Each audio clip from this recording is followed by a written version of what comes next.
नमस्कार, बहुत स्वागत है आपका।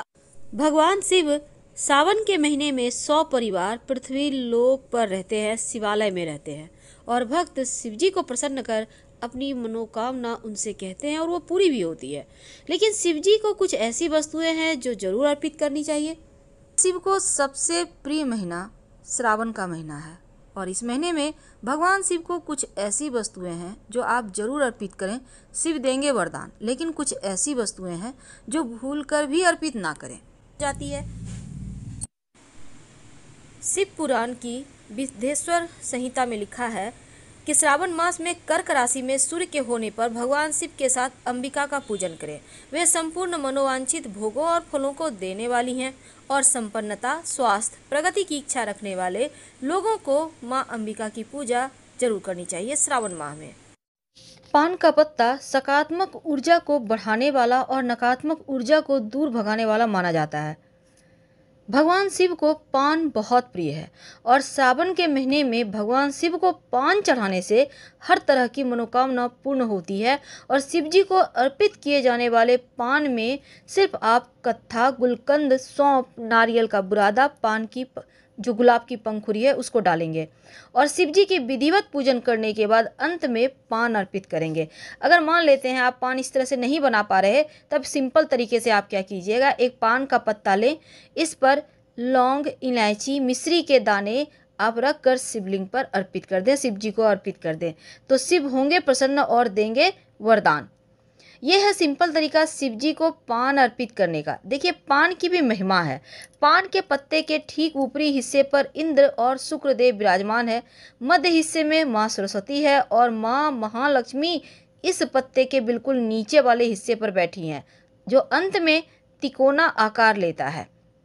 तो ज्येष्ठा लक्ष्मी पान के पत्ते के जुड़े हुए भाग पर बैठी हैं और वह भाग है जो पत्ते को दो हिस्सों को एक नली से जोड़ता है।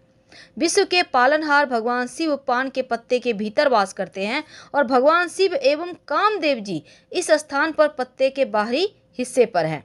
माँ पार्वती जो मंगला देवी हैं, पान के पत्ते के बाईं ओर और भूमि देवी पान के पत्ते के दाहिने ओर विराजमान हैं। भगवान सूर्य नारायण पान के पत्ते के सभी जगह पर उपस्थित रहते हैं। तो पान के पत्ते अगर आप शिव जी को अर्पित कर दें, समस्त मनोकामनाएं पूर्ण हो जाती है। अब शिव सत्य है, शिव समर्पण है, त्याग है, परिभाषित होने से परे है और शास्त्रों में कहा गया है कि जिस तरह सत्य और शक्ति एक दूसरे के बगैर अधूरे हैं, जिस तरह आत्मा और मन के बगैर शरीर जागृत नहीं हो सकता, उसी प्रकार शिव और पार्वती जी एक दूसरे के बगैर कल्पना नहीं की जा सकती। तो श्रावण माह एक ऐसा अवसर है जब आप अपने अंतर्निहित सत्य स्वरूप शिव और ऊर्जा के रूप में विद्यमान शक्ति को एकाकार कर सकते हैं।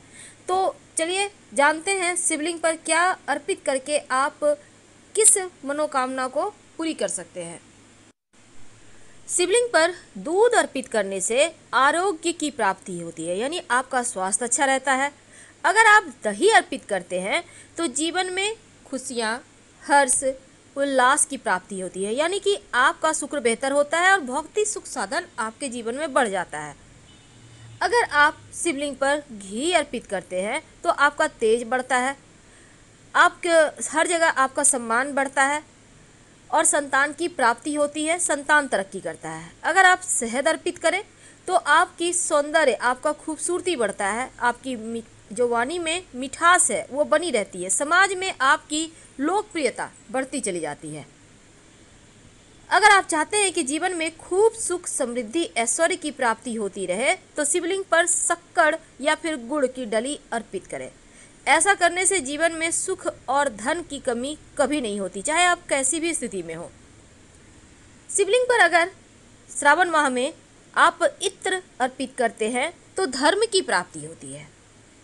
इत्र अर्पित करने से जीवन में उमंग बढ़ता है, खुशियाँ आती है। और अगर सुगंधित तेल अर्पित करें तो धन धान्य की वृद्धि होती है, भौतिक सुख बढ़ते हैं। चंदन अर्पित करने से समाज में यश, मान, सम्मान बढ़ता ही चला जाता है। वैसे तो भगवान शिव की पूजा में सबसे ज़्यादा भांग, धतूरा, दूध, चंदन और भस्म अर्पित करने का विधान है। भगवान शिव को बैरागी भी कहा जाता है और शिवलिंग में आम जीवन में जो इस्तेमाल चीज़ें होती है ना, उसको नहीं चढ़ाया जाता। तो चलिए हम जानते हैं वो कौन सी चीज़ें हैं जो बिल्कुल भी इस्तेमाल नहीं करना है। शंख से भूल कर भी शिव जी को जल मत अर्पित कीजिए। भगवान शिव ने शंखचूड़ नामक असुर का वध किया था और शंख को उसी असुर का प्रतीक माना जाता है, जो कि भगवान श्री हरि का भक्त था। इसीलिए भगवान शिव की पूजा में शंख इस्तेमाल नहीं होता है। चावल टूटा फूटा हुआ बिल्कुल भी इस्तेमाल ना करें शिव की पूजा में। पहले से आप चुनकर रख लें, एकदम साबुत होना चाहिए। और शास्त्रों में लिखा है टूटा हुआ चावल अशुद्ध होता है। तुलसी के पत्ते, शिव जी की पूजा में तुलसी के पत्ते अर्पित नहीं किए जाते, क्योंकि भगवान विष्णु ने तुलसी को पत्नी के रूप में स्वीकार किया है। हल्दी स्त्रीलिंग है और शिवलिंग पर कभी भी हल्दी नहीं अर्पित की जाती, क्योंकि हल्दी मांगलिक चीज़ों में यूज होता है। सिंदूर को भी कुमकुम सिंदूर जो सौभाग्य का प्रतीक है, और शिव जी बैरागी हैं, इसीलिए शिव जी को कुमकुम अर्पित नहीं किए जाते। नारियल का पानी, देखिए नारियल तो आप चढ़ा सकते हैं, लेकिन फोड़कर पानी अर्पित नहीं करना है। और ना ही अगर आप व्रत रखते हैं तो आप जो शिवलिंग पर चीज़ें चढ़ाई हैं उसको तो नहीं खाना है। और अगर राहु केतु परेशान करे तो शिवलिंग पर आप 2 लौंग अर्पित करें। ऐसा करने से राहु केतु की समस्या से मुक्ति मिल जाती है। बाद में इस लौंग को उठाकर अगर आप घर में पूजा करते हैं तो पास के किसी मंदिर में रखें या फिर कहीं मिट्टी में दबा दें। शिवलिंग पर अगर आप चंदन अर्पित करें तो समाज में यश मान सम्मान बढ़ता ही चला जाता है। चंदन अर्पित करने से मस्तक ठंडा रहता है, आपका चंद्रमा बेहतर होता है। और अगर आप शिवलिंग पर भांग अर्पित करते हैं तो समस्त पापों का नाश होता है। भांग के पत्ते भी अर्पित किए जाते हैं शिवलिंग पर, बुराइयां समाप्त होती है। अगर आप आंवला अर्पित करें या आंवले का रस अर्पित करें तो जीवन में खुशियां आती है, आप दीर्घायु होते हैं। अगर केसर अर्पित किया जाए तो दाम्पत्य जीवन सुखमय रहता है, विवाह में आने वाली अड़चनें समाप्त होती है और मनचाहा जीवन साथी प्राप्त होता है। गन्ने का रस अर्पित करने से शिवलिंग पर आपके जीवन में मिठास बढ़ती है, सुखों की प्राप्ति होती है और परिवार के सदस्यों के मध्य प्रेम भी बना रहता है। गेहूं चढ़ाने से वंश वृद्धि होती है और योग्य संतान की प्राप्ति होती है। 1 मुट्ठी गेहूं अर्पित किया जा सकता है। शिवलिंग पर अगर आप चावल अर्पित करते हैं, 1 भी दाना अर्पित कर दें तो जीवन में धन सुख समृद्धि की कमी कभी नहीं होगी। अगर काला तिल अर्पित करें तो समस्त पापों का, बीमारियों का नाश होता है। शिवलिंग पर अगर आप बेलपत्र अर्पित करें, जो कि शिव जी को सबसे प्रिय है, तो सभी संकट दूर होते हैं। बेलपत्र 5 जगह अर्पित किए जाते हैं, गणेश जी को, शिव जी को, जलाधारी पर और नंदी महाराज को और शिव जी के माथे पर। अगर आप समी के पत्ते अर्पित करते हैं तो जीवन में बस ये समझ लें कि स्वर्ण दान के इतना पुण्य मिलता है और किसी चीज़ की कभी कमी रहती ही नहीं। इसीलिए जहाँ तक संभव हो आप जो समी का पुष्प होता है ना, 11 समी के पुष्प अगर शिवलिंग पर आप, जैसे कि 4 सोमवार है, किसी भी सोमवार के दिन चढ़ा देते हैं तो उसके लिए आपको बस समी के पौधे तक ही जाना है। हालांकि ये मार्केट में खरीद के नहीं मिलता, आपको किसी पौधे को देख कर रखना है और वहीं से तोड़कर अर्पित करना है। समी का पुष्प अर्पित करने से शिव जी अति प्रसन्न होते हैं। वैसे पत्ते से भी आप काम चला सकते हैं। और जौ अर्पित करने से तो सांसारिक सुखों की प्राप्ति होती है। जौ अर्पित करने से दुर्वा घास अर्पित करने से दीर्घायु होते हैं, आपका जो स्वास्थ्य है वो बढ़िया रहता है और आपका जो निगेटिव पक्ष है यानी कि नकारात्मक चीज़ें हैं वो भी समाप्त हो जाती है। वैसे तो अगर आप 1 लोटा जल में थोड़ा सा कुसा घास डालकर शिवलिंग पर अर्पित करें तो पितृदोष समाप्त हो जाता है, पितृ लोग संतुष्ट होते हैं और आप पर कृपा बरसाते हैं। कमल का पुष्प अर्पित करने से जीवन में धन मान सम्मान ऐश्वर्य सब कुछ बढ़ता है, क्योंकि कमल का पुष्प श्री हरि को भी पसंद है और शिव जी को भी, तो सुख शांति समृद्धि बढ़ती है। हरसिंगार का पुष्प भी अर्पित करने से आपका शुक्र बेहतर होता है, क्योंकि यह सुगंधित पुष्प है और ऐश्वर्य बढ़ता है।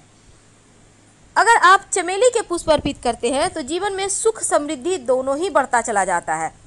तो शिव जी पर अगर आप उनके सबसे पसंदीदा धतूरे का पुष्प या धतूरे का फल अर्पित करें तो सुयोग्य संतान प्राप्त होता है, जो कुल का नाम रोशन करता है। तो आपको भी अगर धतूरे का पुष्प या फिर फल मिल जाए तो शिव जी को जरूर अर्पित करें।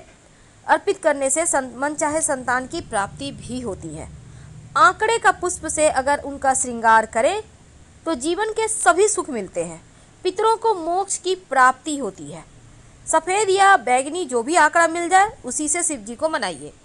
अलसी का पुष्प अगर शिव जी की पूजा करें तो सभी देवताओं का आप प्रिय हो जाते हैं, यानी सभी देवी देवताओं का आशीर्वाद आपको मिलता रहता है। अगर आप अपराजिता का पुष्प अर्पित करते हैं तो शत्रु विरोधी शांत रहते हैं। और इसके साथ ही अगर आप बेले के पुष्प से उन्हें पूजते हैं तो मनचाहा सुंदर जीवन साथी मिलता है। कनेर के पुष्प अर्पित करने से जीवन में खुशियां आती है और शत्रु विरोधी शांत रहते हैं। मोर पंख अर्पित करने से जो श्री कृष्ण के माथे पर विराजते हैं, तो अगर शिव जी को अर्पित किया जाए तो शत्रु विरोधी भी शांत रहते हैं और आपका सुख बढ़ता है। केला अर्पित किया जाए तो संतान का सुख मिलता है। तो शिव जी को अक्सर ही आप जल और बिलपत्र अर्पित करते हैं, लेकिन कुछ ऐसी वस्तुएं जो अर्पित नहीं करना चाहिए, जैसे कि सिंदूर। इसके साथ ही शिवलिंग पर आप शंख से जल अर्पित नहीं कर सकते, तुलसी का पत्ता नहीं अर्पित कर सकते, टूटा हुआ चावल अर्पित नहीं कर सकते और लाल चंदन और केतकी का पुष्प भी अर्पित नहीं कर सकते। नारियल तो अर्पित कर सकते हैं, पर नारियल फोड़कर जल ना चढ़ाएं। इलायची अर्पित करने से सुख बढ़ता है, शुक्र मजबूत होता है। और पान का पत्ता पूजा करने के बाद लास्ट में पान के पत्ते पर एक सिक्का, थोड़ी सी मौली धागा, थोड़ी सी मीठी वस्तु और लौंग इलायची रखकर दक्षिणा के रूप में उन्हें समर्पित करें तो आपकी पूजा संपूर्ण हो जाती है। लाल गुड़हल का पुष्प अर्पित करने से शत्रु विरोधी शांत रहते हैं।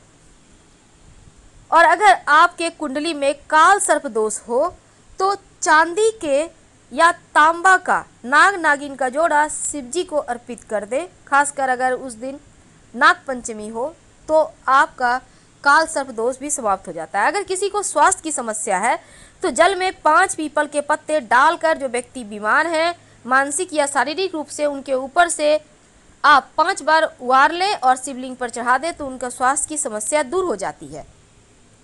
अगर हरा मूंग अर्पित करते हैं शिवलिंग पर, आपका बुद्ध की समस्या समाप्त होती है, आपकी वाणी का तेज बढ़ता है, आपका बुद्ध बेहतर होता है और हर तरफ आपकी पूछ होती है। अगर आप शिवलिंग पर अबीर गुलाल अर्पित करते हैं, किसी भी कलर का अर्पित कर सकते हैं, आपका शुक्र बेहतर होता है। अगर कोई वैवाहिक जीवन में कष्ट हो या शुक्र आपका नीच में हो तो वो ठीक हो जाता है, धीरे धीरे खुशियाँ आने लगती है।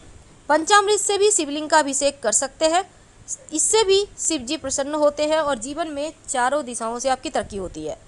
शाम के वक्त एक शिव जी के मंदिर में दिया जरूर जलाइए। पास के किसी भी मंदिर में, भले ही मंदिर बंद हो, पर सीढ़ी पर जलाकर चले आए तो जीवन में अंधेरा कभी नहीं रहेगा। यानी कि पूरे सावन में आप पास के किसी भी मंदिर के सीढ़ी पर या मंदिर में ही जाकर एक दिया जरूर जलाया करें। दिया तेल का भी हो सकता है, घी का भी हो सकता है, आपकी श्रद्धा पर है। तो हम आपसे विदा लेते हैं। जानकारी अच्छी लगे तब लाइक कर सब्सक्राइब कीजिए, अपनों से वीडियो को शेयर कीजिए और कमेंट में हर हर महादेव जरूर लिखिएगा। धन्यवाद।